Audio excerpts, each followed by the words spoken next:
وعلى آله وصحبه. سبحانك لا علم لنا إلا ما علمتنا إنك أنت العليم الحكيم. اللهم علمنا بما ينفعنا وانفعنا بما علمتنا وزدنا من فضلك علما.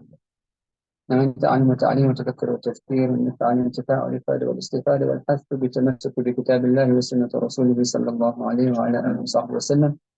الدعاء إلى الخير الدلالة على الهدى ابتغاء وجهه سبحانه وتعالى وثوابه وقربه. سبحان الله والحمد لله ولا إله إلا الله والله أكبر ولا حول ولا قوة إلا بالله العلي العظيم. سبحان الله والحمد سبحان الله العظيم. اللهم صل وسلم على سيدنا محمد ولك الساري ويدك الجاري واجمعنا به في كل أطوارنا وعلى آله وصحبه النور عدد خلق الله نفسه وزنة عرشه ومدار كلماته. السلام عليكم ورحمة الله تعالى وبركاته. We begin by praising and thanking Allah subhanahu wa ta'ala for allowing us to gather solely for His sake. And we remind ourselves, as always, with the importance of our intentions. Whenever we attend any gathering of knowledge, whenever we attend to go to our salah, to our to lectures, to talks, any religious or otherwise, even if a person is going to work, or if a person is visiting the sick, or if a person is doing charity, the intention should be to find Allah subhanahu wa ta'ala.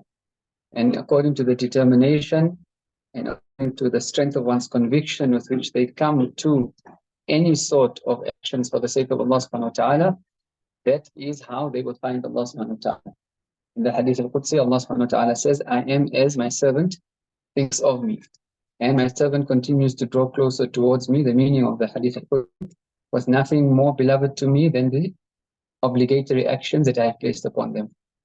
And then the servant continues to draw closer towards me with supererogatory acts, nafil acts, until I love him. And when I love him, I become the eyes with which he sees, the ears with which he hears, the hand with which he strikes, and the feet with which he walks. And were he to ask me of something, I would surely grant it to him.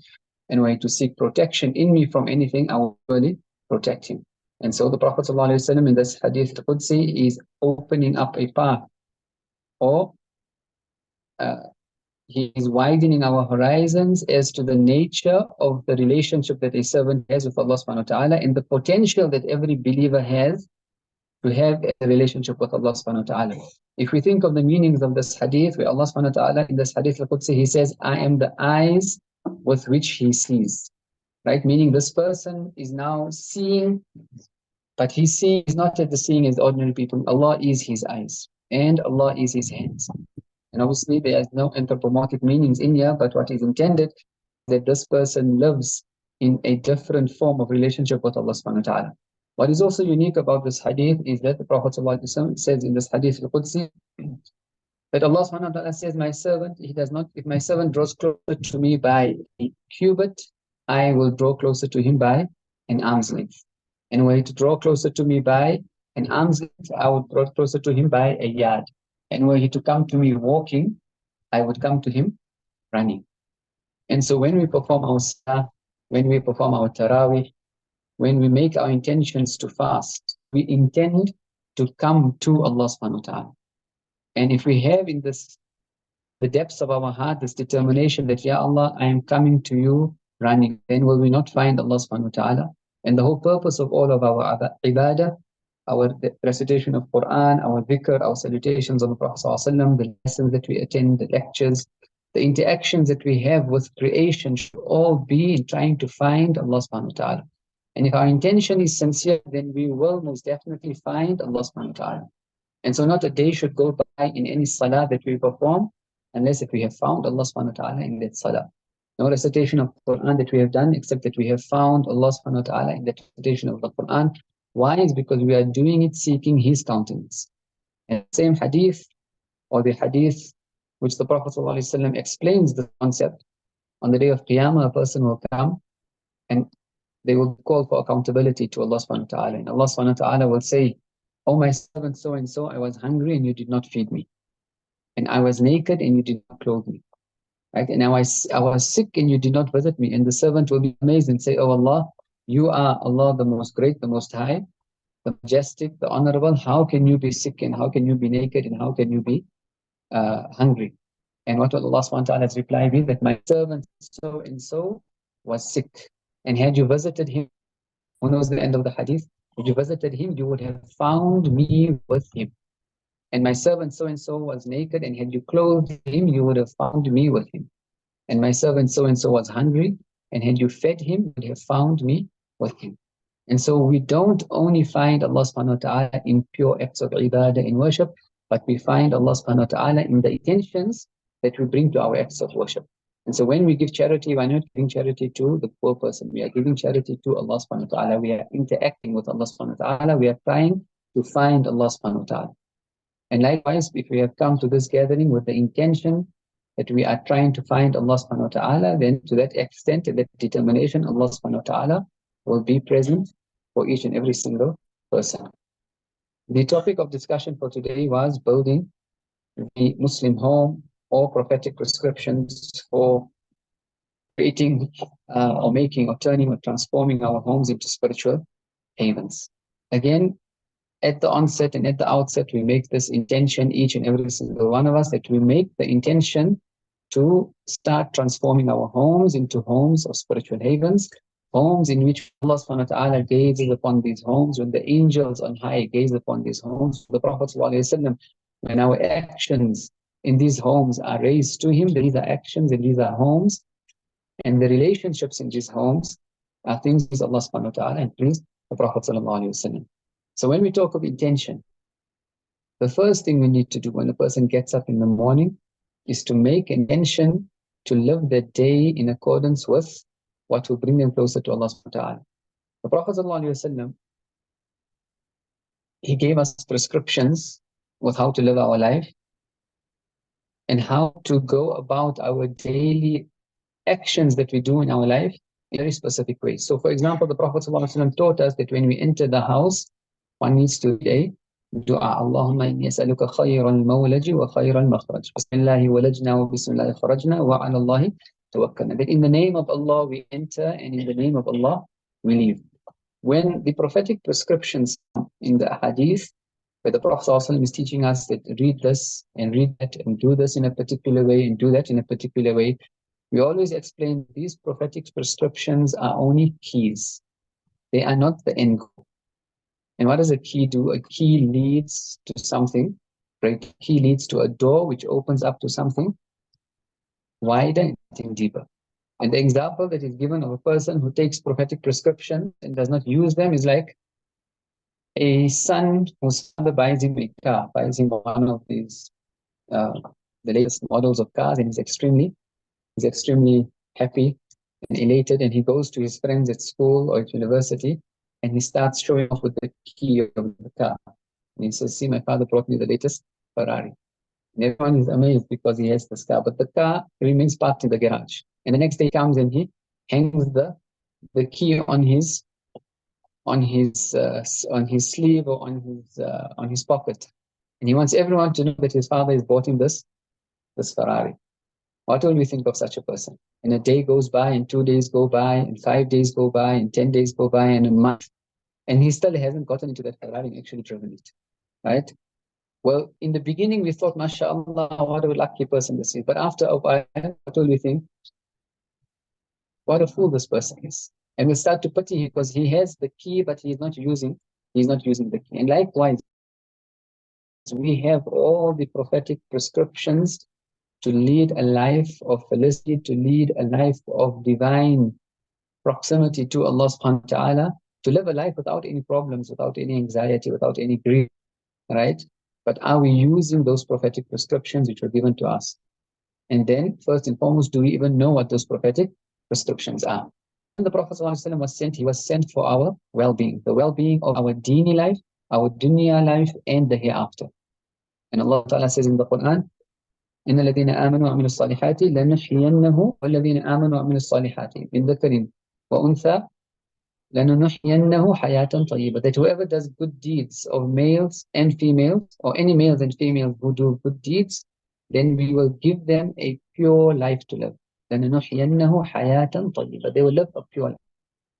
And so if we are facing any problems in our life, in our relationships, in our relationships with our spouses or with our children, in our businesses, anything in society, the only reason these problems exist is because Allah subhanahu wa ta'ala wants us to re-evaluate our relationship with Him. Where are we falling short?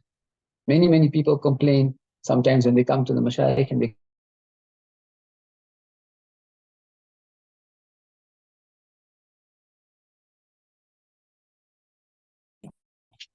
right children with a disrespect to their parents when they approach Mashaykh, we find that the basic Islamic education is not there.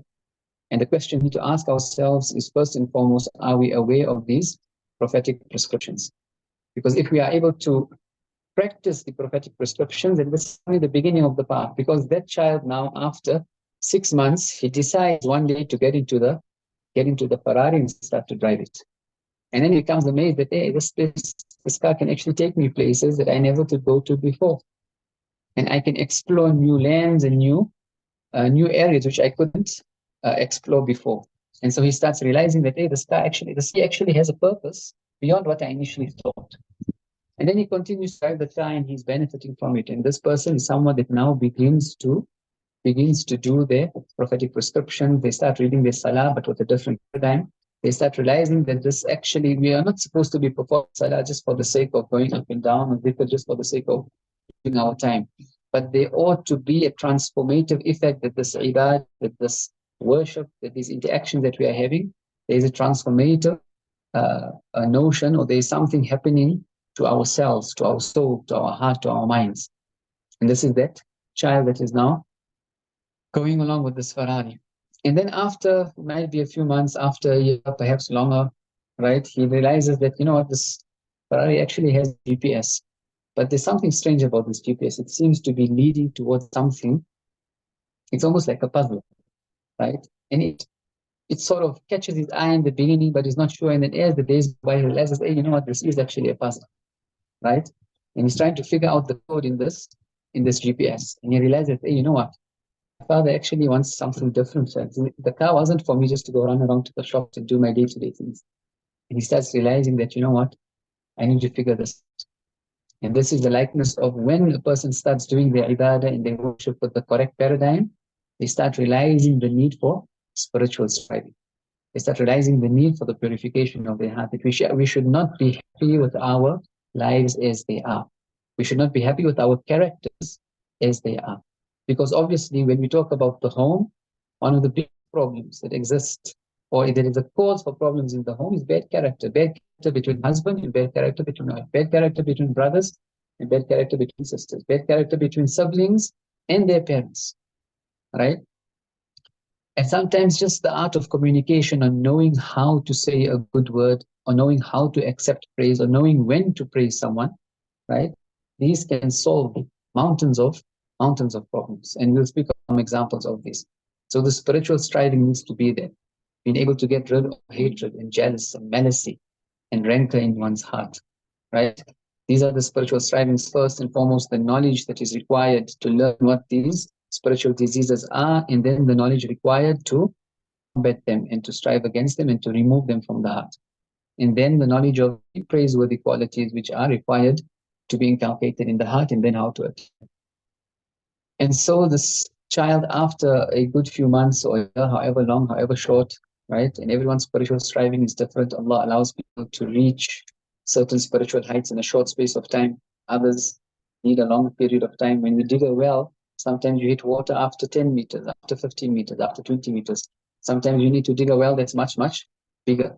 And how deep is the well, or the spiritual well that you need to dig? Only you would know that. And it's only when you start digging and you start striving, then you realize that, you know what, when it comes to these particular qualities, alhamdulillah, Allah has blessed me. I don't have any problems with these things. When it comes to, for example, anger, I am someone that has absolutely no control over my anger. This spiritual well now needs to be starting to be dug, and one needs to expend an enormous amount of effort, concentrating on just one particular thing at a time.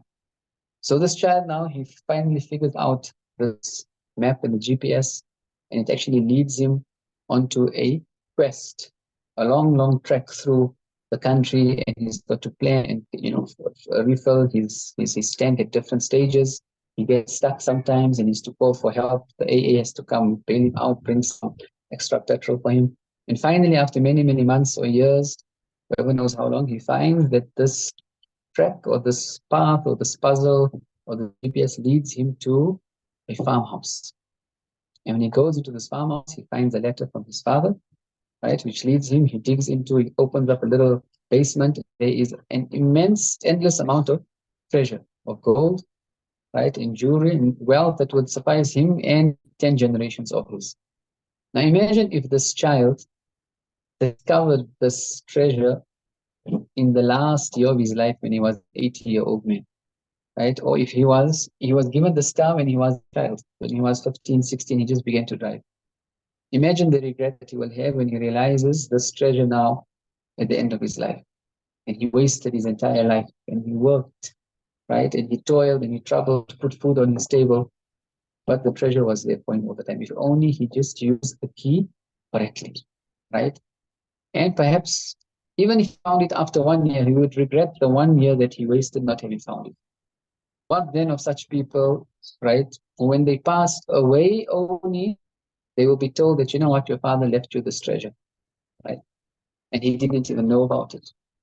And this is the parable of believers who are not connected to their deen, who are not connected to Allah subhanahu wa ta'ala, who are not connected to the Prophet sallallahu alayhi wasallam, and are not using the prescriptions that the Prophet sallallahu alayhi wasallam gave, knowing that these prescriptions are only keys.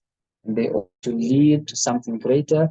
They ought to lead to an immense amount of comfort, of spiritual elevation, right? Of a state of being with Allah subhanahu wa ta'ala that were the whole world together to oppose you on something, your faith and your yaqeen and your trust and your certainty in Allah subhanahu wa ta'ala and with what you have regards to your state with Allah subhanahu wa ta'ala, you would not be moved by these things. And you would be able to move mountains in order to achieve the goals that you have in terms of serving the deen of Allah subhanahu wa ta'ala, in making our homes, right, in which we live lives pleasing to Allah subhanahu wa ta'ala. And so when we come across hadith, when we come across prescriptions that the Prophet ﷺ said, do this and do that, right, it is not just to post on our statuses, right, because some people, we have a new type of disease, and that is, we call it the disease of advertisement da'wah, right? When we come across something nice, we put it on our statuses before we have even tried to practice it. We just read something that there is a particular prescription that if you do this or read this, right, or something nice, we put it on our statuses, or we'll send it to our groups and forward it. And we don't even call ourselves to account that, have I actually put this into practice? Have I actually implemented this? A woman came to Imam Abu Hanifa rahmatullah ta'ala alayh and asked him to exhort her son to stop eating this particular sweet meat because it was harmful for his health, and the doctor said that he should stop eating this. So Imam Abu Hanifa said, yes, I will do this inshallah. And this child used to attend some of his gatherings. And weeks went by, months went by, up to a year went by, and he didn't tell the child anything. After a year and a half, or an extended period of time, Imam Abu Hanifa then sat the child down, spoke to him, and the child was so affected by the speech of Imam Abu Hanifa, he immediately left the street. The mother was very grateful, but she came and she asked him, she said, oh Imam, why did you only speak to him after 1.5 years, or this lengthy period of time? And he told her that when you had asked me to exhort him to leave this, I did not know what that was. And I had not tasted that sweet meat. I did not know what would be required to actually leave it. So I began to eat it for a period of time, and I began to then strive against myself to leave it. And once I had left it, and my heart was detached from it completely, I had practiced upon my knowledge, I was then able to teach someone else that knowledge. And this was the accountability that they had in their hearts with Allah subhanahu wa ta'ala, that we cannot address people, we cannot inform people, we cannot ask people or expect people to do things when we have not done it ourselves. We cannot expect our spouses to be nice to us, to speak to us in certain ways, right, to do certain things in the home if we ourselves have not done these things. And likewise between siblings and parents. And the very, very apt saying that if we want to change people, then let's change ourselves first. إِنَّ اللَّهَ لَا يُغَيِّرُ مَا بِقَوْمٍ حَتَّى يُغَيِّرُوا مَا بِأَنفُسِهِمْ. Allah subhanahu wa ta'ala will not change the condition of a people until they change what is within themselves. And so this mental determination, this searching in one's heart that I want to start doing things differently, is to be there on a daily basis. And so when we enter our house, every day when we enter our house, and when we leave our house, the Prophet ﷺ taught us to make some intentions. And he taught us these du'as. When we enter our house, when we come from work, or in the morning, when we say entering the house, it means also when you wake up in the morning, you're leaving your bedroom, you are entering into the space of your home, the space of your family. The intention should be there that I intend today to deal with my family in a way that is pleasing to Allah subhanahu wa ta'ala. I intend to run my home today in a way that is pleasing to Allah subhanahu wa ta'ala. These intentions are very, very important. If we don't awake with the intention to do these things, then what happens? We are at the leash of Shaytan that just ends up leading us wherever we want to go. A typical example of this is the way, just as a way to understand this concept of why we need to be prepared with our intentions, with every new day and every new challenge, is when you leave your home and you haven't intended to give charity. You haven't intended that today, I know there are going to be beggars that are going to come and ask me. Or there's going to be someone on the road that's going to ask me, and I have a strategy to deal with them. Why? Is because I, as a Muslim, am required to have good character even with beggars. I'm not supposed to be harsh to them. If I do have something which will not make me poor, right, then I should give it to them. It doesn't necessarily have to be monetary. It could be something, food. And at the very least, to speak a good word to them. When a person leaves their home and they have the strategy that today I'm going to deal with this particular challenge, this particular way. Already at a distance, when you see the beggar, already when you're coming up to the stops, to the traffic lights, you are prepared. You are mentally prepared to deal with it. And if you have money, you won't feel bad when they ask you for something because you've already intended to give it. According to your intention, Allah opened up the doors of tawfiq for you. And this is also a saying, they say, whoever opens up for themselves one door of a good intention to do something, Allah will open up for them 70 doors of tawfiq. But if you haven't intended, you end up at the traffic light, right? And you take an event. And then your response is reactionary. But now, why is this beggar troubling me? And if he's more persistent, you get more angry. And then afterwards, you feel guilty that I had, but I didn't want to give him, right? Or sometimes we just shy to spend that extra minutes just ruffling into our bags to give them something, or even if it's just a sweet or a chocolate or something else, because we didn't have an intention, right? And we didn't have a determination of how to deal with these challenges. And as we are sitting here now, we all know what the challenges are in our lives that we are facing in our homes, right? And also an extension of our homes. What are the strategies that we have?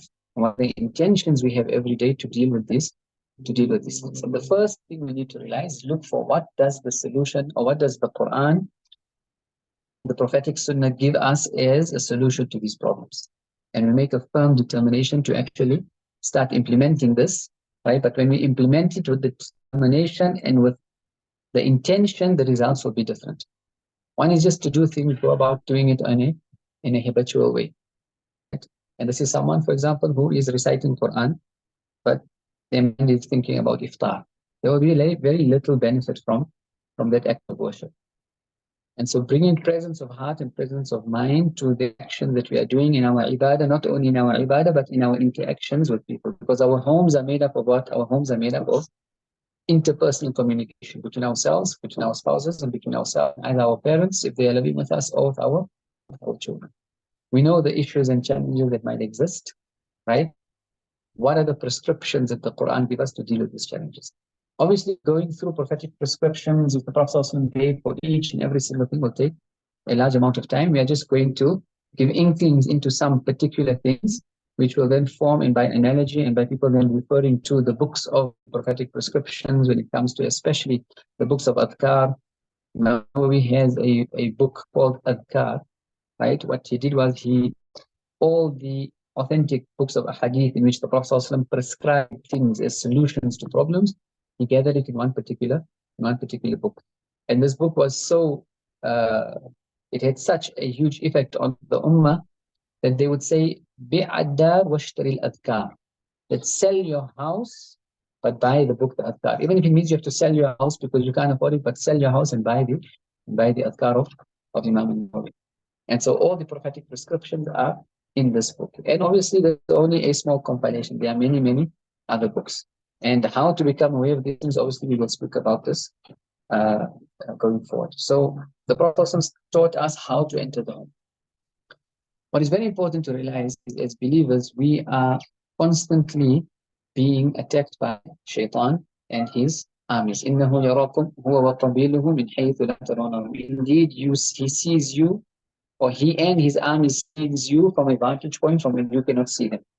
Right? Now imagine you are in the battlefield, right? And you can't see your enemy, but your enemy can see you. Are you at an advantage or at a disadvantage? Obviously, you're at a disadvantage. And that is what Shaytan and his enemies have. And so the prophetic prescriptions, only things that protect us and equip us to deal with this enemy. So the Prophet ﷺ said, when one of you enters his house and he reads these du'as on entering the house, what does Shaytan say to his army? Who knows the hadith?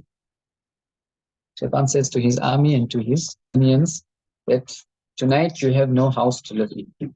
What does this actually mean? It means that Shaytan was waiting for you at the time of entering your house to enter the house with you and to partake of your living in that house, right? And if you entered the house and you didn't read that dua, and if you read the dua but you didn't do it with presence of heart and mind, right? And you didn't have these intentions, and you didn't intend that I am practicing the sunnah of the Prophet ﷺ to bring peace to my home, to protect my home from Shaytan, reminding also our spouse and our siblings and other people. Alhamdulillah, we find some people even hang this dua at the entrance of home.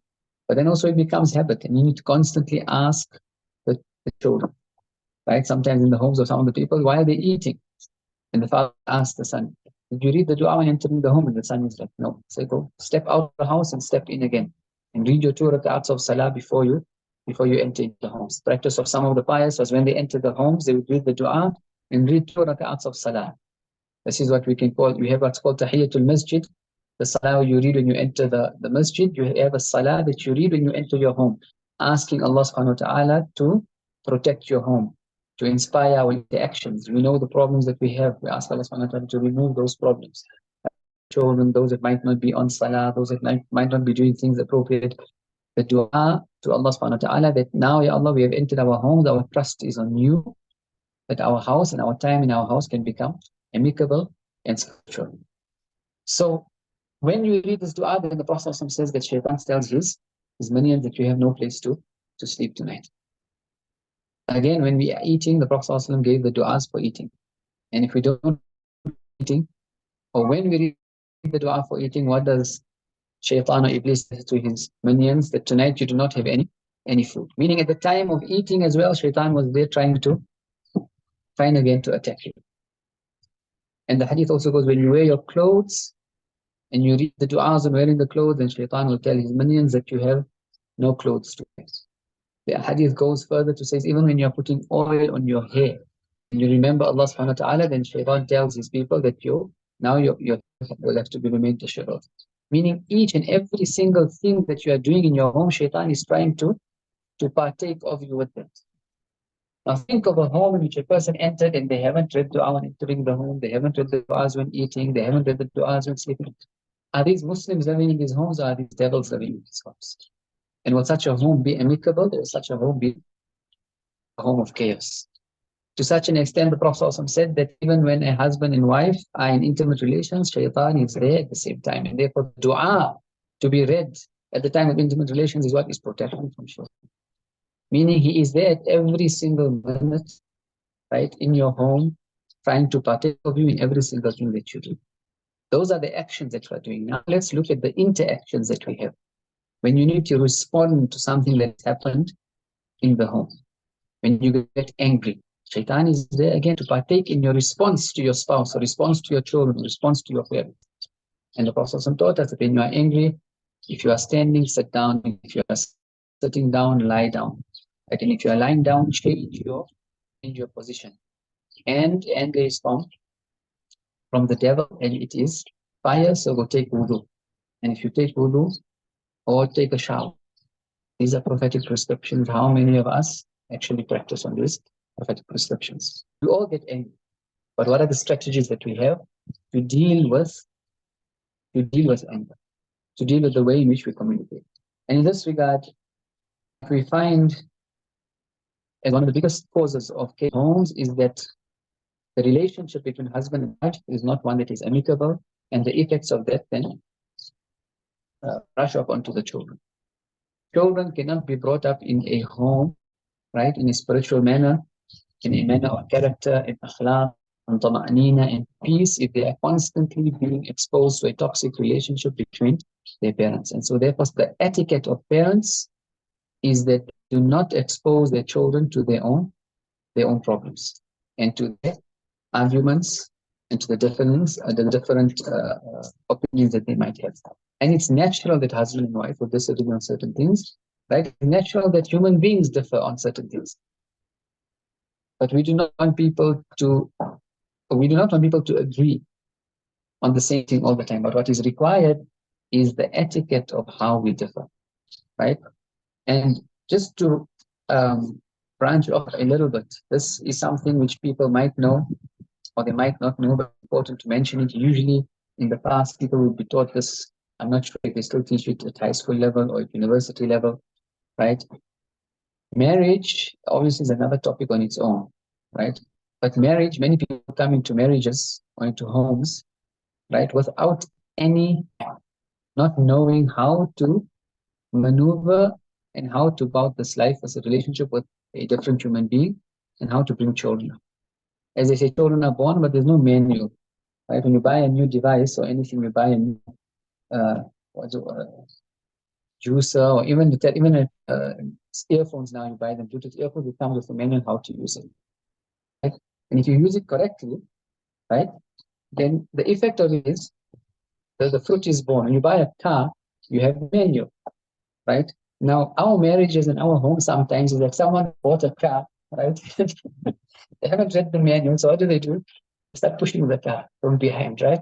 And they're pushing the car and pushing it, wondering why this car moving, or it's moving only at a certain speed, right? And then he goes and looks at the front and he sees that there's no rocks. And then he's tired the next day. He wakes up the next day, what does he do? He starts pushing again, pushing again. And you day in, day out, he's just pushing that car, pushing that car, not realizing that there is a way in which this car works, right? If you apply the rules, you know where the key goes in, then you need to know this petrol, the engine, checking up all of these things. The car moves smoothly. And human relationships are like that. Human relationships is a science. And the science of counseling or the science of interpersonal communication is imperative for all Muslims, not just Muslims, all human beings. And Allah subhanahu wa ta'ala has a mercy for creation. He has a general mercy for creation over and above the mercy that is for believers. And so these human problems that we find in marriages, problems that we find in homes are not only Muslim problems. These are human problems, right? And Allah subhanahu wa ta'ala inspired also non-Muslims with strategies in how people need to deal with each other in relationships, in homes, in businesses, right? And this knowledge is Allah subhanahu wa ta'ala's knowledge. The Prophet said that wisdom is the lost property of a believer. Wherever he finds it, he has more right into it. So learning strategies of interpersonal communication, even if it means taking it from other avenues, is important so that we understand how to communicate with each other. And we want to just touch on one particular aspect, right? Obviously, there are books that can be read on these things. There are courses that are done. There are people that are specialists that teach people how to do this, right? But one very important and particular, or two important principles, which if we apply in our lives, in our homes, in our relationships with our spouses and children, and our parents, our neighbors, even in our business, we will find a huge effect. And the example, we're just giving one example, right? Because when a man and woman are interacting with each other, as I said, if they have not learned how this car works, they're going to be pushing this car, not realize when a man speaks to a woman, she processes information differently. And when she speaks to him, he processes information differently. And psychology will also tells us that this is the case. Women are more emotional in their understanding, and men are more logical in their understanding. And so the husband's always trying to convince the wife logically as why she needs to do something, right? And also the wife is processing information differently. An example of that is a woman, and we give this example just as an example. We don't intend anything negative by it, but it's just to understand, right, how we need to be aware of our processes of how we interact. So a woman comes to the counselor and she tells the counselor, my husband is the worst thing in the world. I can't stand him. I want him to divorce me, right? Generally, if that is said, and if we take a woman by her word, and we're using the example of a woman, but men as well, we need to understand the same concept, that what people say is not what they intend. When people speak something, we know about verbal and non-verbal communication. The actual words are only a small amount of the message. The bigger message behind the words is the emotions that is hidden, the emotion that is trying to be conveyed. And if we do not understand emotions, right, if we have to ask people today or people gathering here just to name the myriad of human emotions, right, which go over 100, if you can't name more than 10, what does it say about the nature of your relationship and your interpersonal communication? We don't even know what are the things which are causing people to react or to respond or to speak in certain ways. So when people speak, they are saying one thing, but there is something with a hidden message. And one of the techniques counselors use to get a person to understand themselves better, but also for them to know what is it that I need to respond to. This woman is coming and saying, my husband is the worst thing in the world. I can't stand him. I want him to divorce me. But is that really what she wants? And so the counseling technique that they would teach counselors and also people that are concerned about interpersonal communication is just repeat what they have said in the same way, but in a question form, right? And they be different. And these techniques need to become habitual. That when we speak to our spouses, to our children, before we respond to what they said, is to ask, so if I understand correctly, or so what you are saying, or let me just get this clear. And you repeat what they said in the form of a question. So what you're saying, your husband is the worst thing in the world, you can't stand him, you divorce him. No, he's not the worst thing in the world, but we're always fighting. And I think, we just need some time apart. Okay, so what you're saying is, he's not the worst thing in the world, but you're always fighting and you need time apart. Yeah, he's not the worst thing in the world. He's so good with the kids and mashallah, he takes them out and, I can't, uh, there's nothing against him when it comes to the kids, but, we're not seeing eye to eye. And I think, I'm just looking at our relationship. So alhamdulillah, he's good with the kids, but you guys are not seeing eye to eye and you're thinking you need to rebuild the relationship. Yeah, and then she goes on to the kids and how good he is with the kids. And then, but there's certain things that he does which just works on me, but it's been so many years and he's not being sensitive to my feelings. And if only he knew about, or if only he paid attention to these things, I think we'd have a better relationship. And by continuing to ask the questions, we find that there's maybe one or two particular things which is affecting her, but she does not know how to express that, first of all, and he does not know that this is even affecting her. In counseling sessions with spouses, sometimes, right, we find problems, right, which started 40 and 50 years ago. And it wasn't dealt with 40 and 50 years ago. And so this grudge was being done.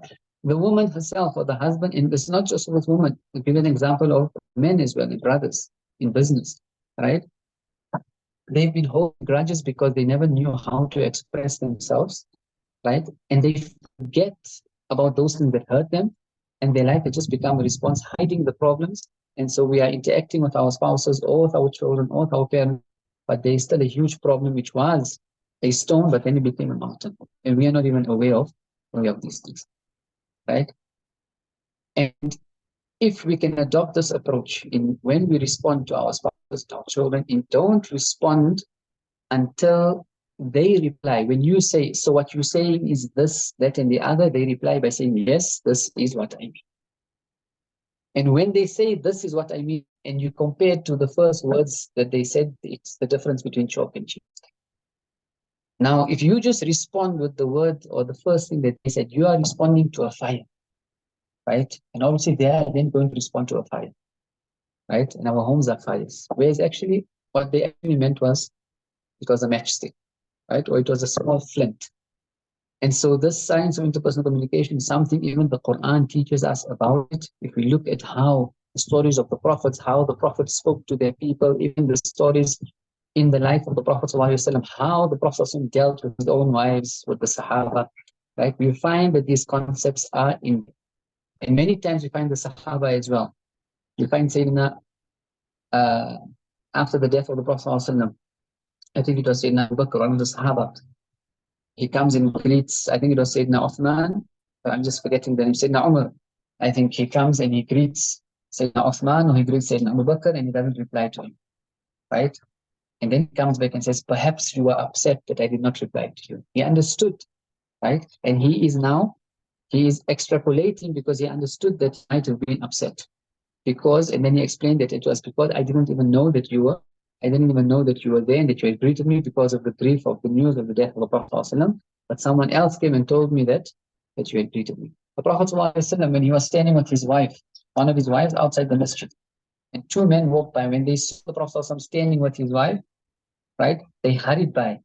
Did the Prophet ﷺ just leave them? He went to them and told them, "This is my wife, Safiya."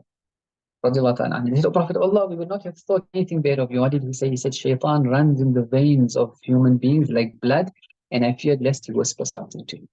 And one of the most toxic things in homes is having a bad opinion about the actions that either our spouses or our children or our parents do. They did this only because they wanted to spite me, and that might not have ever been the case, right? He's only doing this, or she's only doing this because they wanted to get under my nose. Right? This is having a bad opinion. This is saying that you have touch, you actually can see to the person's heart, right? And what did the Prophet say? He's not. What would be required is, I really want to understand what was your motivation for doing this, or I feel this way when you do this particular thing. I just need to know what was your motivation, right? And we need to have what's called hours of honesty.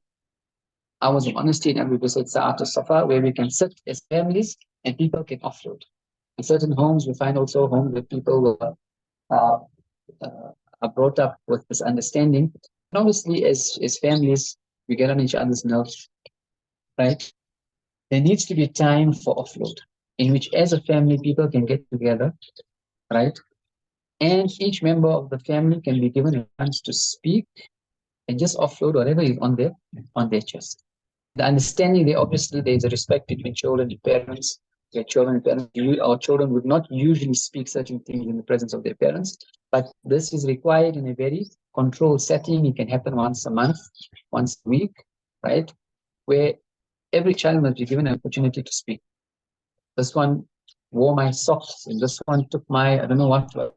They just need to get everything off so that the parents can even be aware of what are the things that are affecting people in that family, and then obviously the prescriptions can be brought in to solve those problems.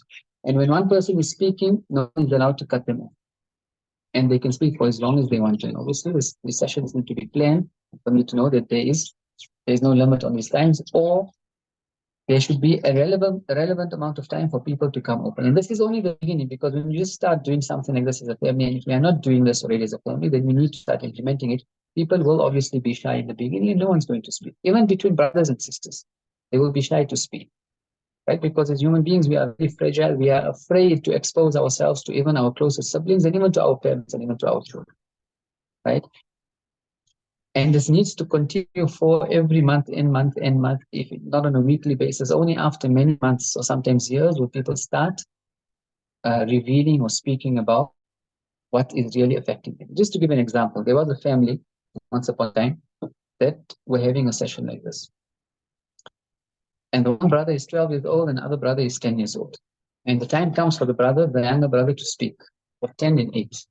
I can't recall that. And when it's time for him to speak, he starts bursting out crying. Obviously, we've told the story before. It's just for benefits, so people can understand the nature of human beings. The child starts crying and crying and crying, bawling. So the mother waits for the child to calm down. What is the matter? So he's trying to speak. He wants to speak, but he can't.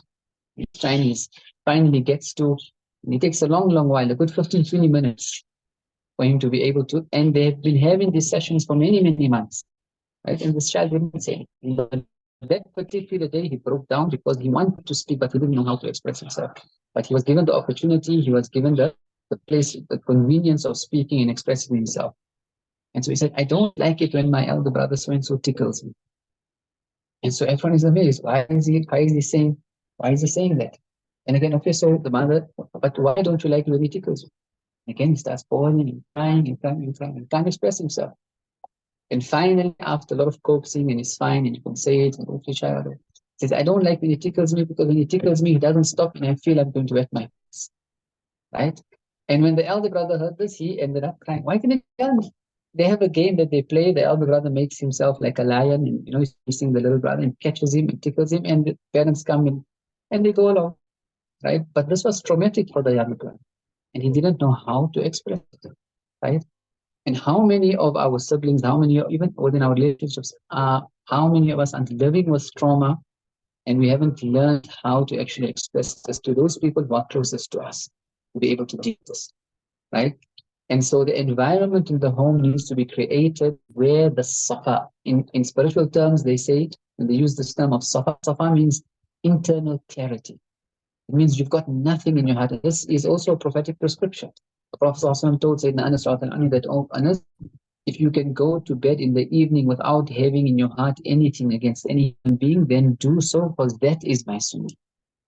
So when you're sitting down, or not even when you're sitting down right now, just right now as you're sitting, look into your heart and mind and think, what are the traumas that I have? What are the grudges that I have against people? Who are the people that I am at odds with?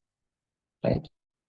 And those people that came to your mind right now, those are the people we need to have hours of honesty with them to be able to rectify our relationship with them. And there's nothing wrong in expressing weakness. And there's nothing wrong in apologizing, even if you are not wrong. When someone wrongs us, the ego gets very, very affected. He must come apologize. He was wrong or she was wrong.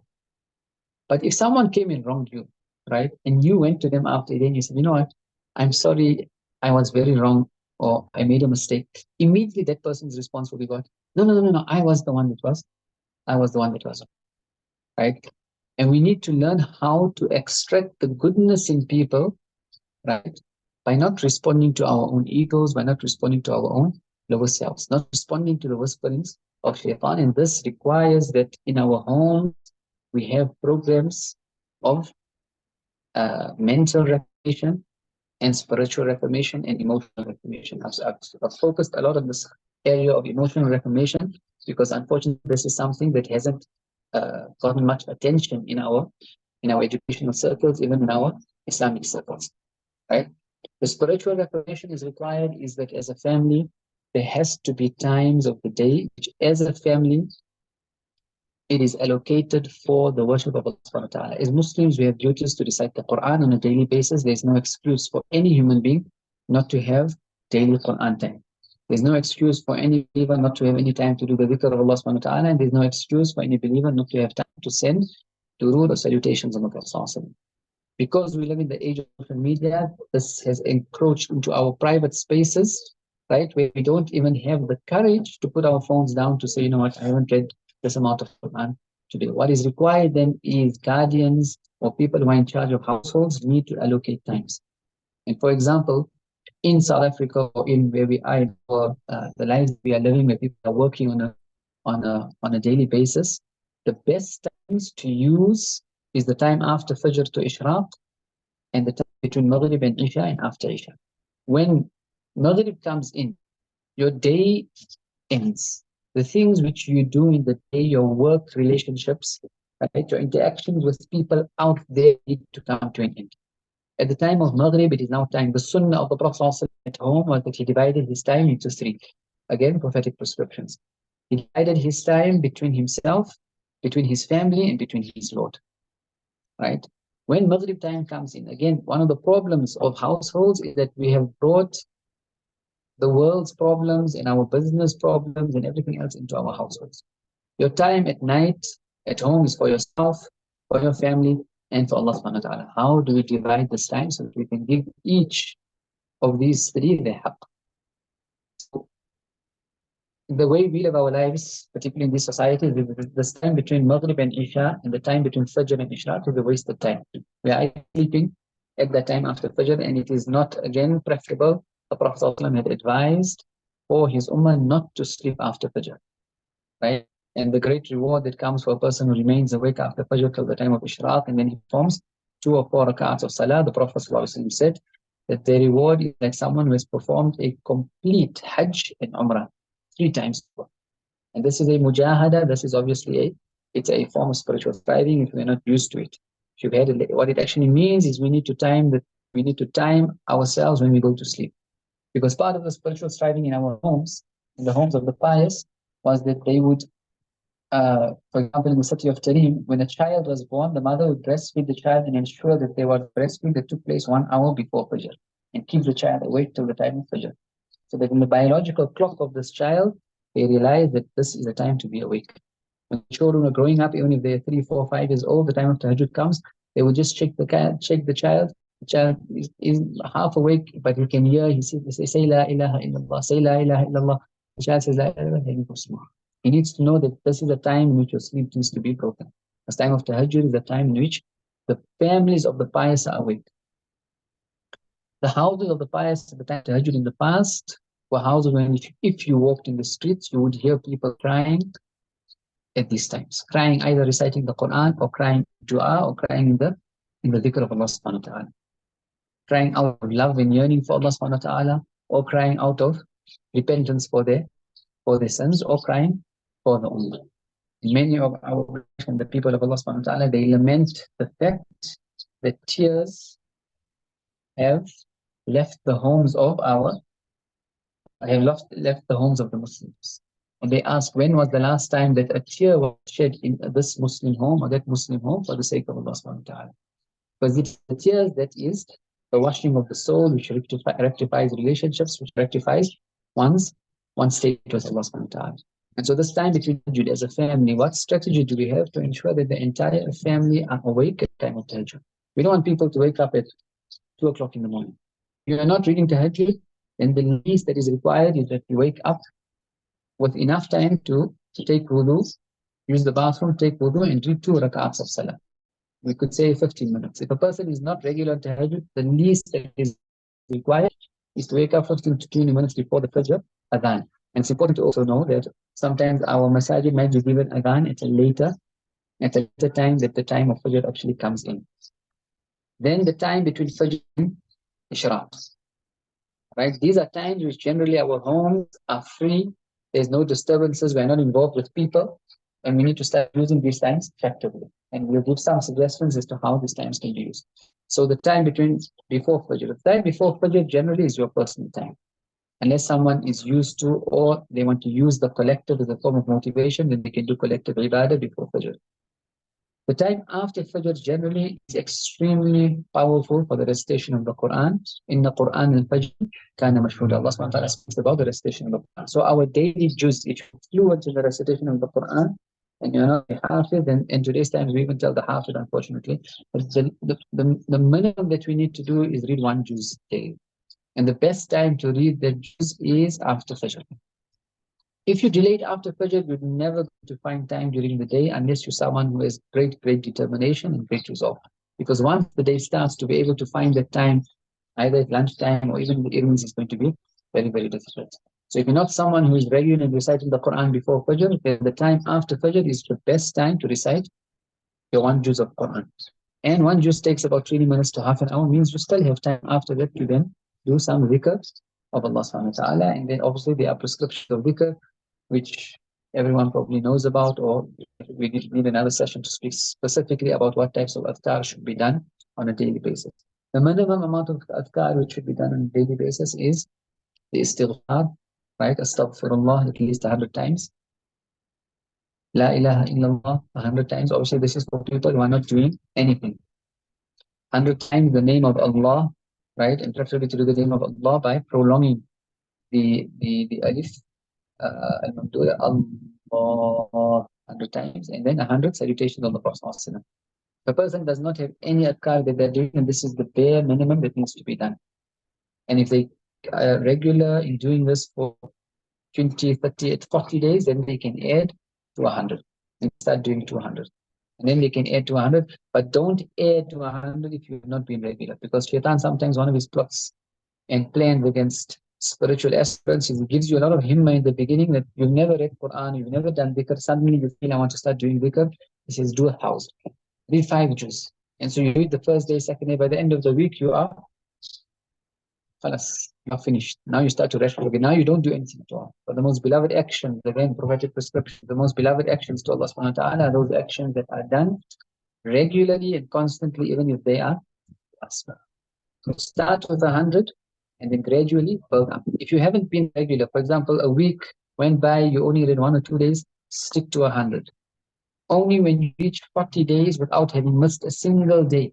So you're on day 38 and you miss a day, your count starts again from 1.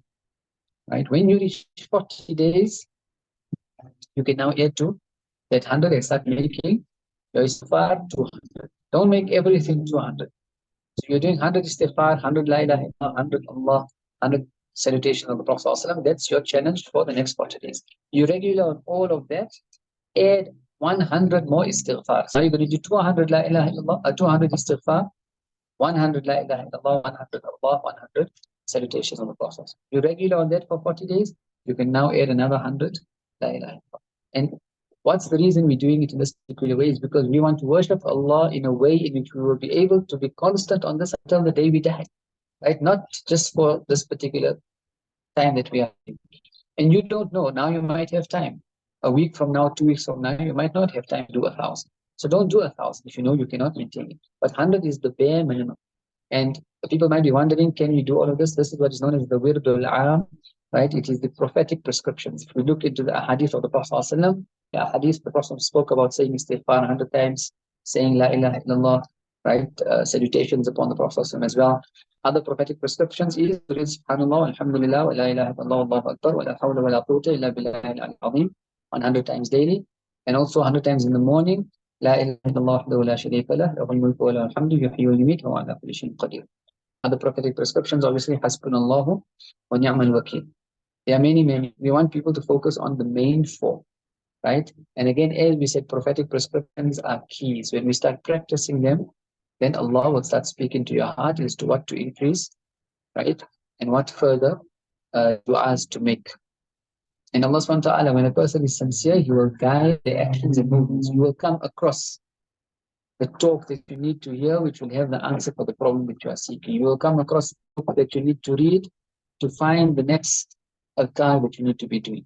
Right? Because Allah subhanahu wa ta'ala is the one that is in control of everything. You think you put on the radio to listen to a certain talk or lecture, but Allah is the one who is in control. He is the one that needs you listen to that particular lecture. We need to know that Allah subhanahu wa ta'ala is in control of our lives, and we need to bring Allah subhanahu wa ta'ala into our lives and into our homes. So these are the spiritual prescriptions.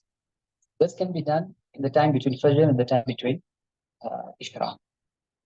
The time then between Maghrib and Isha is also a wasted time. And this is obviously for South African context, this is a suggestion. Unfortunately, there are very few people or few places where this is actually being practiced. But this is a suggestion because it is also imperative Islamic knowledge. Knowing and learning your deen, learning the ahkam, the fiqh of salah and fasting and so on, if we are in business, the fiqh of marriage as well, from a purely Sharia point of view. What are the rights that the husband have on a wife, and what are the rights that the wife has on a husband? What are the rights that children have on their parents, and parents have on their children? All this come in the deen, and the Prophet has taught this to us. There needs to be a daily time in which we are increasing our Islamic knowledge, right? And today, obviously, if people are working, the best time to do that is this time between Maghrib and Isha. Between Maghrib and Isha for us as families is a wasted time. We are only eating at that time. And it's a whole hour, sometimes hour and a half it goes by. The suggestion here is to bring our dinner or supper forward before Maghrib, or to delay it after Isha. And if a person doesn't have supper, they won't die, right? That's the reality, okay? If you don't have supper, you're not going to die. Supper is not the most important meal of your day, right? And you would experience this with children. Sometimes with parents, the child fell asleep, they must have supper. Let the child sleep, and the child will sleep and wake up in the morning and go for Fajr and come back, and he's having his breakfast, he covered up. You don't have to have supper. And what a sacrifice for Allah's sake if we sacrifice our suppers for the sake of learning. Knowledge. No one gives up anything for the sake of Allah subhanahu wa ta'ala, it's that He will substitute for them something that is better. We're not saying give it up. We say bring it forward or even bring it later. But eating late, obviously, at night is not encouraged. And implement this time between Maghrib and Isha for learning our deen. Our masajid are unused in this particular point of time. If you are a common person, if you do not have access to Islamic knowledge, it is your duty to go to ulama, whether they be male or female, and request them to teach you your deen. Right? To put you on a course of learning your deen so that you know your rights and your duties with regards to your relationship with Allah subhanahu wa ta'ala and the creation around you. This is not a once-off thing or a weekend course or a one-year course. This is a lifetime commitment. Right? The Prophet said, seek knowledge from the cradle to the grave, or it's a tradition, right, of one of the Imams, knowledge from the cradle to the grave. And no Muslim has an excuse. The Prophet ﷺ said, طَلَبُ الْعِلْمِ فَرِيضَةٌ عَلَى كُلِّ مُسْلِمٍ. In the riwayat to Muslim again.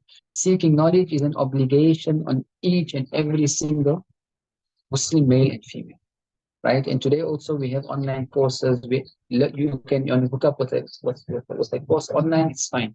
But we have set a particular time, because when it's haphazard and you're following something in the afternoon or in the evening and you're on and off, everyone knows what works for them. If you are already on one of these courses and another time of the day works for you, alhamdulillah, that's fine. Then maintain that, right?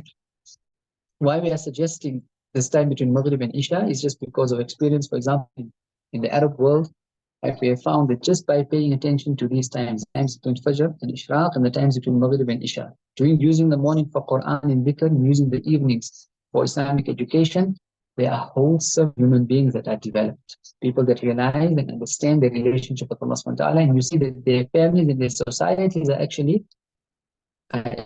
productive. The benefit of it in Syria, we will meet a grocer, a guy was selling fruit and vegetables, right? But he is an alim, what we would regard as an alim, someone that has gone through all the Fiqh Sitta, he read all the books of fiqh, he has read all the books. Why? Is for 50 years, he's just been attending lessons after Fajr in between Maghrib and Isha in his masjid.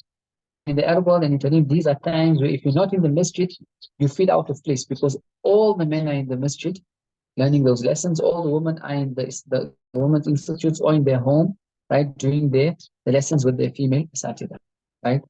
And I imagine you're doing that on a daily basis for year in and year out.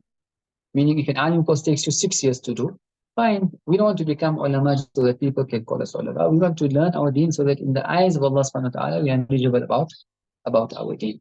And so whether it takes you 6 years or takes you 60 years, it's not a problem. And whether we pass away also and we haven't completed it, it's not a problem, because Allah subhanahu wa ta'ala will appoint an angel for you in your grave to complete your hifz or your alim course or whatever science you are studying. And so from now, in everyone's minds, make the intention that we make an intention to become Hafaz of the Quran, to become well versed in all the sciences of the Quran, and to learn all the sciences of the Sharia. Whether we have time in our lives to achieve that or not is irrespective. Allah will reward you according to your intention. And again, coming back to intention, we need to realize that the currency that we deal with Allah subhanahu wa ta'ala with is intentions. A person will come on the day of Qiyamah and you'll see a mountain of charity, and the angels will say, this is your charity. And he'll say, oh, I never, tell the angels, I never paid this amount of charity. I never gave this amount of charity. They will tell him, on this particular day, you passed by that particular community and you saw them in a dire need and dire strait. And in the depths of your heart, you made this dua, you had this intention that, oh Allah, if I had the means, I would have fed each and every single one of these people. Allah appreciated that intention and given you that reward. How many of us have intended that had we had the means, we would feed the people of Gaza, that we would assist them monetarily, militarily, right? When we see things in society, when we see wrongs in society, right? And so dealing with Allah subhanahu wa ta'ala is the best investment. You don't need to have any cryptocurrency. You just need to have an attentive heart and an attentive mind, right? And so this time between Maghrib and Isha, the suggestion is obviously to do Islamic education this time. And if we can start getting our ulama, both male and females, to start giving us time during these times. It is the duty. How many of our ulama have graduated from our darul and our sisters as well have graduated, but they are not teaching. It is their responsibility to teach. If you have knowledge, it is your duty to teach. If you don't have knowledge, it is your duty to go to these people and demand their time that they teach you, right? Because why do we need to have this educational period every day? Is to learn what these prophetic prescriptions are. When you start learning the deen, that is only when you actually come alive. The difference between someone who seeks knowledge and someone who doesn't seek knowledge is like the difference between someone who is alive and dead. And again, the hadith, the one who remembers Allah, or the likeness between one who remembers Allah and one who doesn't remember Allah, is like the likeness between the dead and the living. And so this is extremely important that we dedicate these times. We need to discuss as a family. Are we going to do this as a family together or individually? Which are the subjects we want to start with? What are the ulama we want to learn from? What are the courses that are available? And start dedicating our time to this. And alhamdulillah, recently, because of the online, people doing lessons on, there are many of these courses available. And so we spoke about the spiritual aspect, we spoke about the educational aspect, and we spoke about, obviously, the emotional aspect. These are prescriptions for people to be able to make their homes conducive for Allah subhanahu wa ta'ala to work in those homes. If we want to bring Allah subhanahu wa ta'ala into our homes, then we need to, what do we need to do? Hadith Qudsi says, whoever walks to me, or whoever comes to me walking, and I come to him running, whoever approaches me by a handspan, I approach it by an arm's length. There has to be an effort on our side to allow Allah subhanahu wa ta'ala then to come into our lives. And so these prescriptions are advices, these are forms of us now taking determined effort to go towards Allah subhanahu wa ta'ala. And then see how Allah subhanahu wa ta'ala comes to you. If a person just dedicates time to reading this Quran daily at this particular time, or doing the dhikr of Allah subhanahu wa ta'ala daily at this particular time, and you don't prefer anything or anyone over Allah subhanahu wa ta'ala at this particular time, right? A week, a month won't go by, except that you will start tasting the sweetness of this ibadah. Your intention is sincere, right?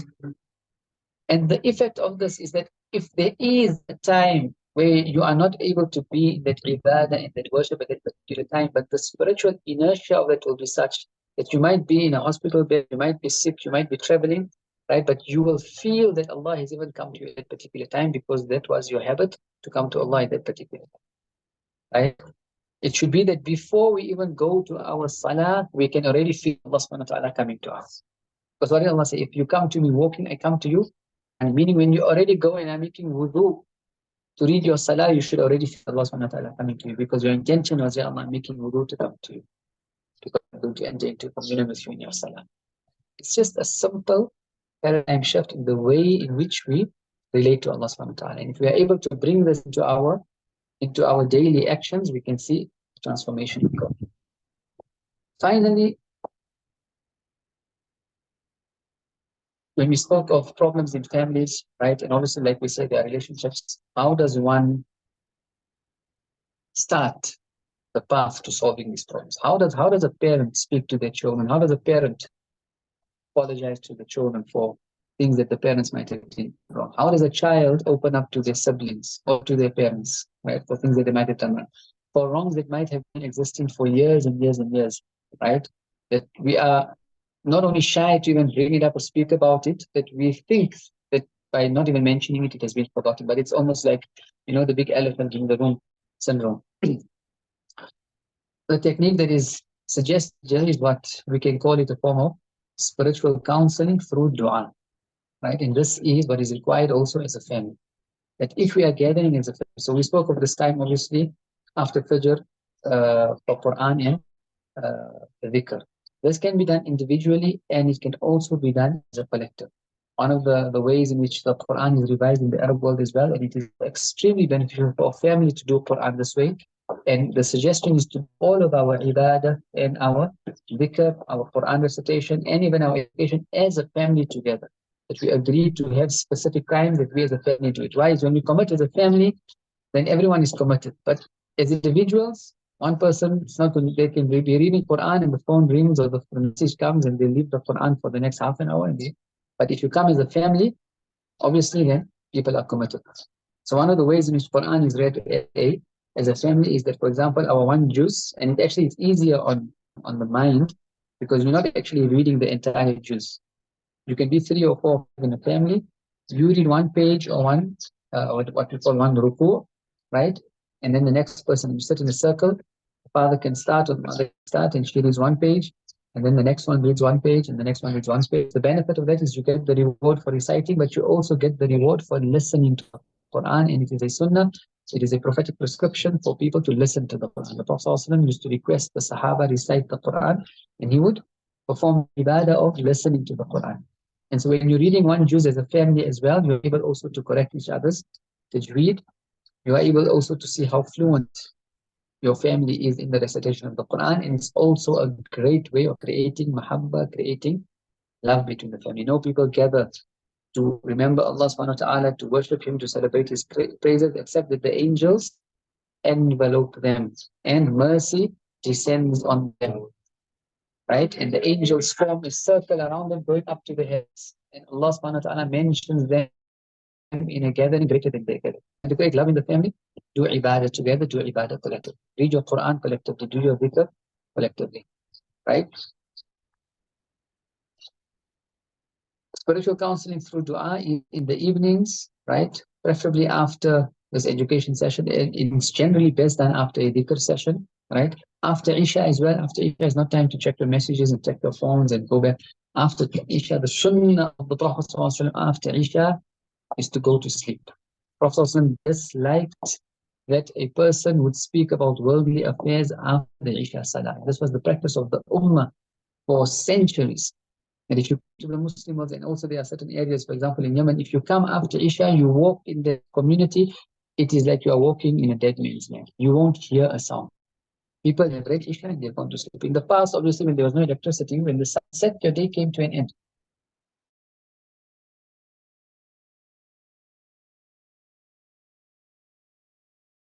Maghrib and Isha, Maghrib obviously that came in, it was started to function outside. And there was no electricity. So what happened? You had to go to sleep.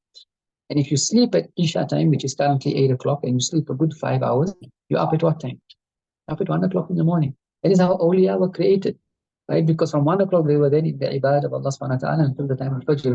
The Tahajjud was not 20 minutes like us, the Tahajjud was 3 and 4 and 5 hours. Because they followed the prophetic prescription of going to sleep immediately after Isha, right? And this also is a huge problem in not just Muslim societies, but in human societies, right? After Isha, that's when our day starts. Now we start replying to messages, catching up on movies. I needed to watch that particular. You don't need to watch every forward video that someone gave you. You don't need to read everyone's status. What is important for someone because they thought that's a nice lecture is not important to you, right? You don't need to follow someone else. So someone posts onto a group, 10 people post 10 videos. Oh, I need to watch this thing. You don't need to watch those stuff because you know what your priorities are. And if we are living our lives the way we explain now, there'll be so much on your plate. You won't have time to even open your phone or even open your social media, right? And we also need to bring it in mind that when we watch something, right, it's good for us. It might be good for everyone else, right?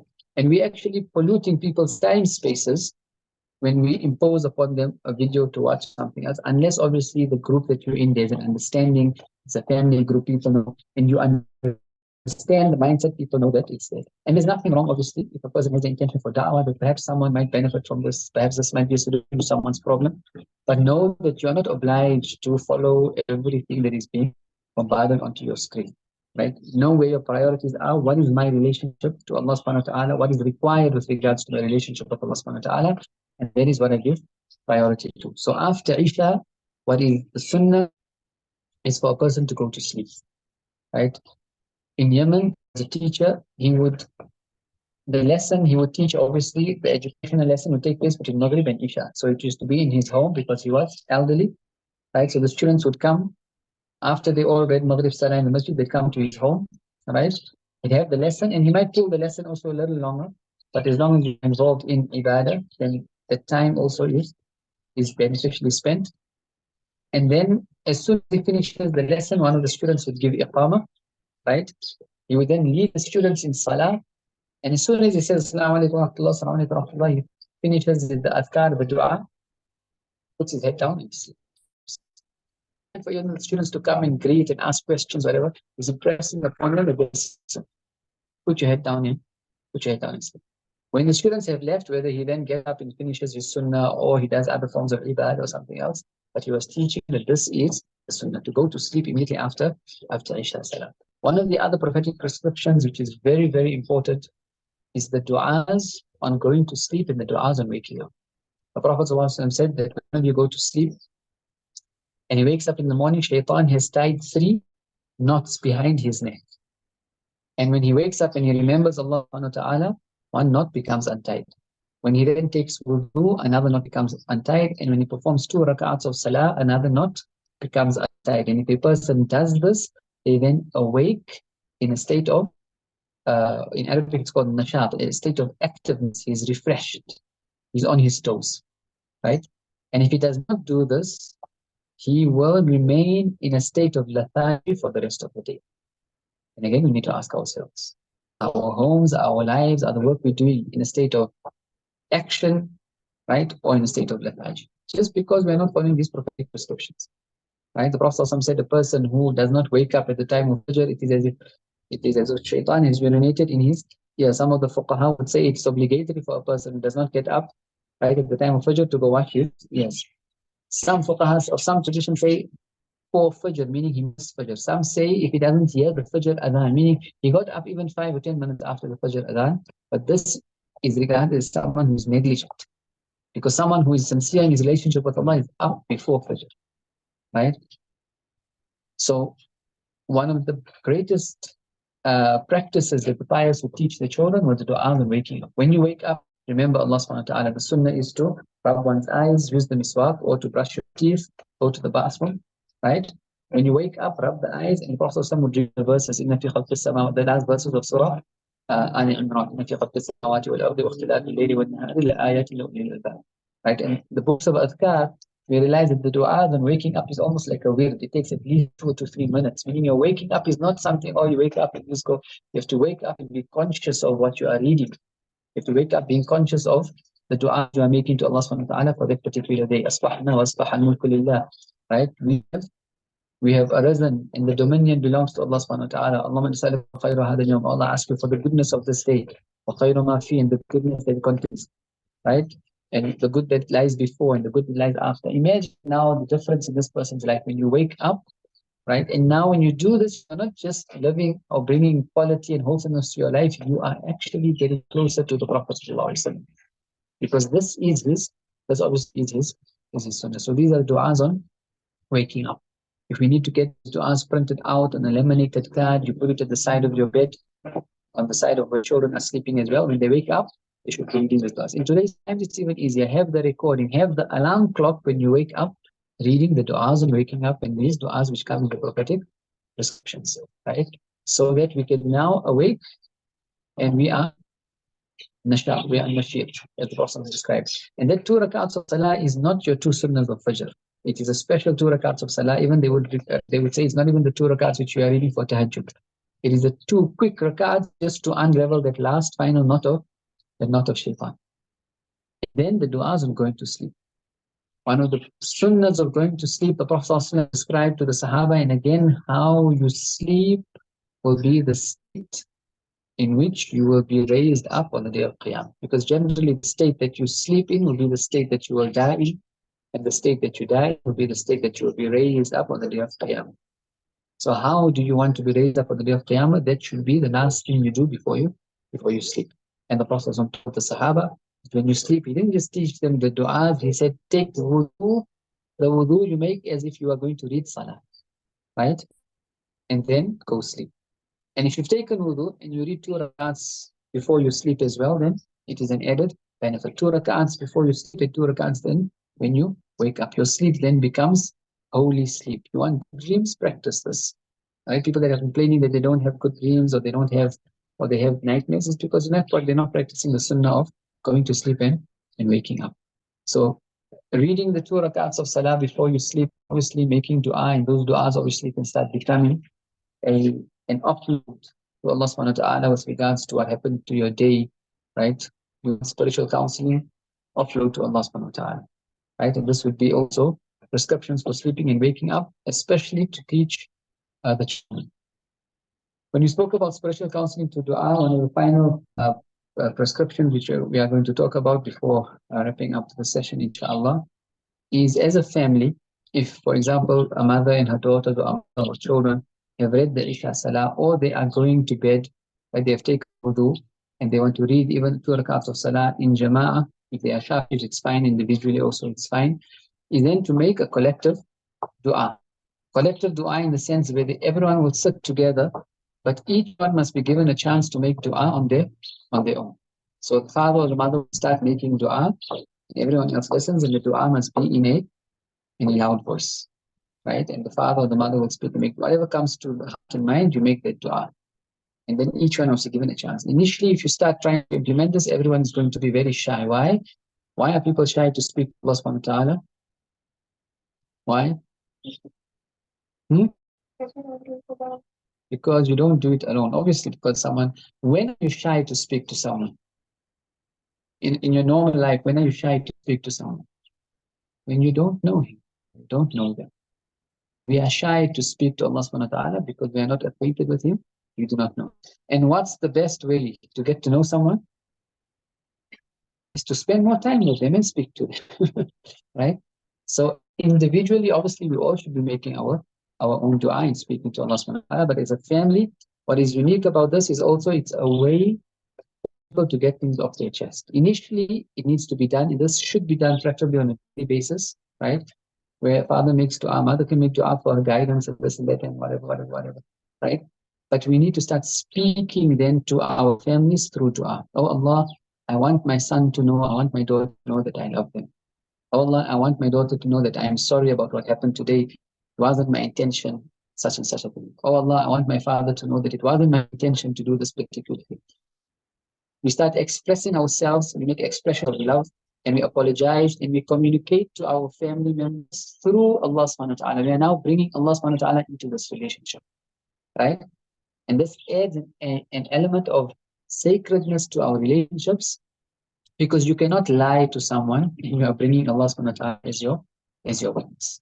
And it might be difficult for some to do it first, and there's no rush, right? Because this is your family, these are your siblings, these are the people that are going to be with you for the rest of your life. Everyone should be given time. But continue, right? Initially, people, obviously, when they just begin, the du'as are very superfluous, it's very superficial, because we're not used to doing it. The goal, remember that prescription, they are keys leading to something greater. The greater goal is a family. Through your dua, you can start solving the problems of the ummah, right? As a family, through your dua, you can start solving the problems of your society. Because dua is something that changes, right? Not just society, but it can change the entire universe. Through your du'as, you start sorting out people's hereafter. Through your du'as, you start sorting out people's spiritual problems, their psychological problems. Right? Through your du'as, you are the cause of the hidayah of people who are even non-Muslims coming into Islam. Imagine such a family. How does such a family? And this was the practice of the Prophet. This was the practice that the Prophet used to do, even with Sayyidina Abu Bakr and Sayyidina Ali and Sayyidina Umar. They would spend the nights, right, concerned about them.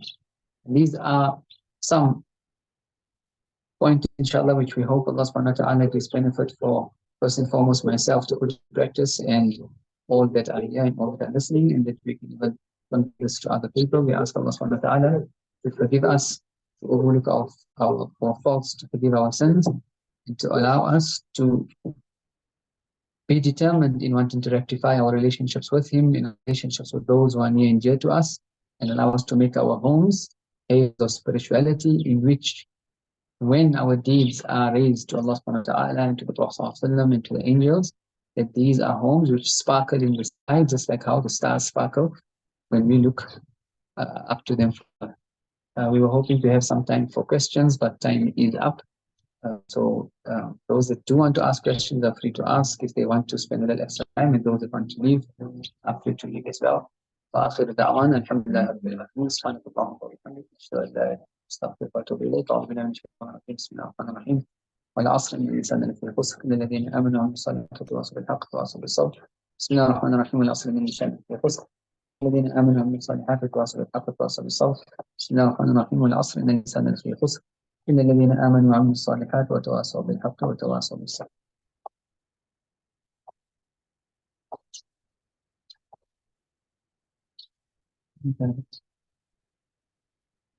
No questions.